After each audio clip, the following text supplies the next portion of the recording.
Mesdames et Messieurs les présidents et présidentes des institutions de la République,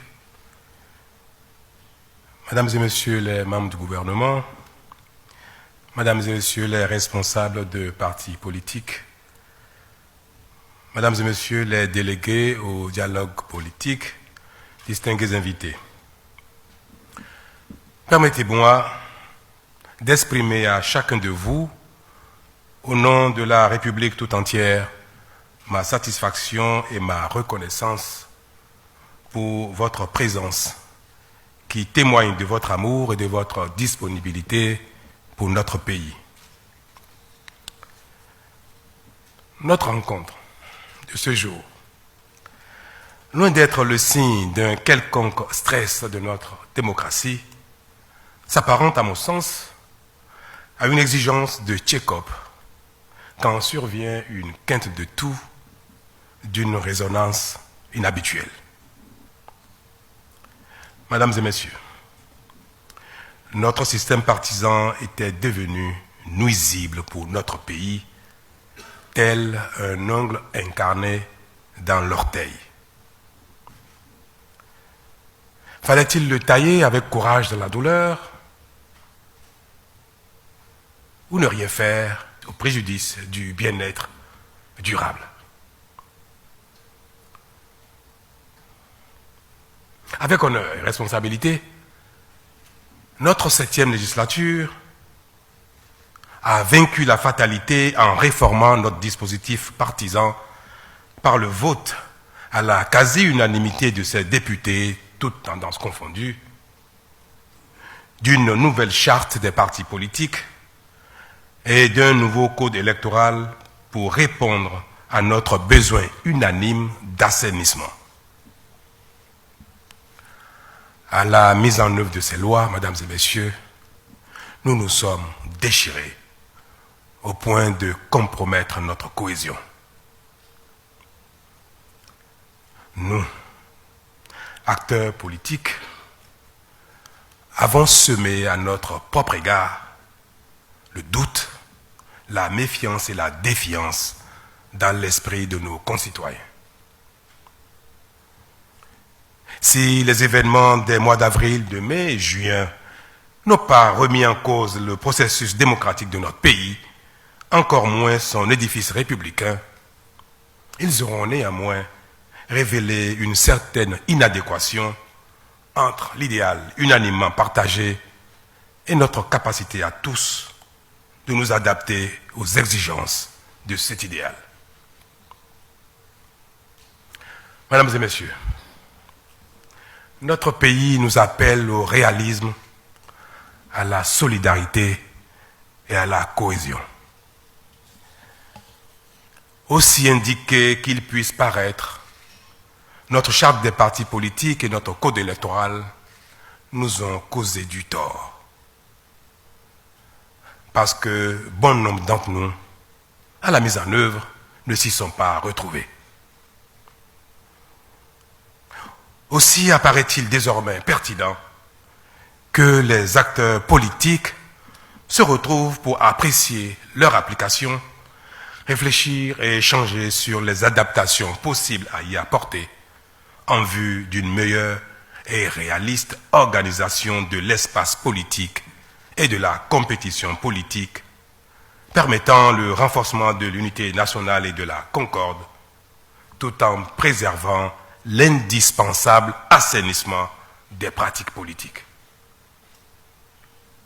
C'est convaincu de cet idéal que j'ai convoqué les présentes assises dédiées au dialogue politique, ainsi que je me suis engagé le 20 mai dernier devant notre peuple, puis réitéré le 15 juillet lors de ma rencontre avec certains responsables politiques. Mesdames et Messieurs, le dialogue politique auquel je vous convie trouve sa justification dans la volonté de notre peuple de voir ces acteurs politiques se hisser à la hauteur des défis qu'impose la construction de l'État et la consolidation de la nation. Il s'inscrit dans mon souci permanent d'associer les acteurs politiques à la recherche des compromis aux questions politiques essentielles, notamment électorales, dont la résolution est indispensable à notre cohésion et à notre marche vers le progrès. Sa finalité réside dans les recommandations responsables qu'il vous appartiendra de formuler à mon endroit. Mesdames et messieurs, je suis convaincu que la foi qui vous anime et l'engagement politique responsable qui est le vôtre nous permettront de trouver les solutions qui renforcent davantage nos institutions et les éloignent de toutes les formes de perversion et de régression. Nous savons tous, et il n'est pas superflu de le rappeler ici ce matin, que pour mettre fin aux pratiques qui retardent son développement et créer les conditions de la prospérité en vue d'offrir des meilleures conditions de vie à ses enfants, notre pays a besoin de réformes d'envergure telles que la réforme du système partisan. En effet, le système partisan, tel qu'institué, perçu et pratiqué depuis 1991, ne fournit pas toujours les moyens politiques de résilience aux défis institutionnels, économiques et sociopolitiques. Il peine surtout à mobiliser durablement un nombre suffisant dans des ensembles homogènes les ressources politiques qualitatives nécessaires à la performance de l'État dans la réalisation de ses missions essentielles. L'intérêt n'est-il pas élevé de reformer notre modèle pour l'adapter à nos besoins de bonne gouvernance à travers l'instauration de règles contraignant à la constitution de grands ensembles politiques sains, animateurs exclusifs de la compétition politique. Mesdames et messieurs, dans la vie d'une nation, de telles rencontres ne sont pas fréquentes, même si elles sont souhaitées. C'est pourquoi je félicite les délégués des différents partis politiques ici représentés pour leur désignation et les invite à saisir la présente occasion pour explorer toutes les pistes possibles d'amélioration de l'arsenal juridique régissant notre dispositif électoral et pour formuler des recommandations pertinentes pour y parvenir.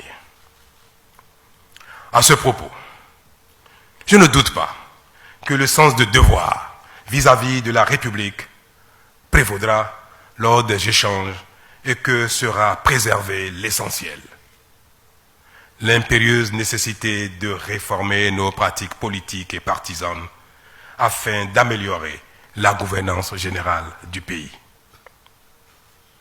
Ainsi, nous donnerons à notre peuple des raisons de continuer à croire en nous, acteurs politiques, car il aura compris, notre peuple, que les réformes difficiles, mais nécessaires, ne nous épargnent pas non plus. Mieux, nos concitoyens apprécieraient bien de voir que nous consentons, nous aussi, les sacrifices nécessaires au développement de tous, comme nous l'exigeons à nos autres concitoyens. En tout état de cause, je voudrais ici vous rassurer, mesdames et messieurs, chers délégués, que mon gouvernement appréciera avec diligence la pertinence et l'opportunité de vos recommandations en vue d'accomplir les actes qui relèveront de sa responsabilité. Je ne doute pas qu'il en sera de même pour l'Assemblée nationale. Je ne ménagerai aucun effort personnel à cet effet. Mesdames et messieurs, je voudrais, pour finir, vous remercier d'avoir accepté de vous investir dans cette mission de haute portée nationale pour garantir le bon déroulement de nos échanges, sinon de vos échanges dans le respect mutuel. J'ai chargé M. Dorothée Kossi Sosa dont l'expérience intellectuelle, politique et professionnelle est connue de tous, d'en assurer la conduite et la facilitation. À ses côtés officieront M. Victor Prudent Topanou, que j'ai désigné comme premier rapporteur, et deux autres que je voudrais que vous désigniez vous-même en votre sein. Comptant sur l'engagement de chacun et de tous au service de la République, notre bien commun, je déclare ouvert le dialogue politique dont j'aurai le bonheur de recevoir ici même samedi prochain les conclusions. Vive la classe politique, vive le Bénin, je vous remercie.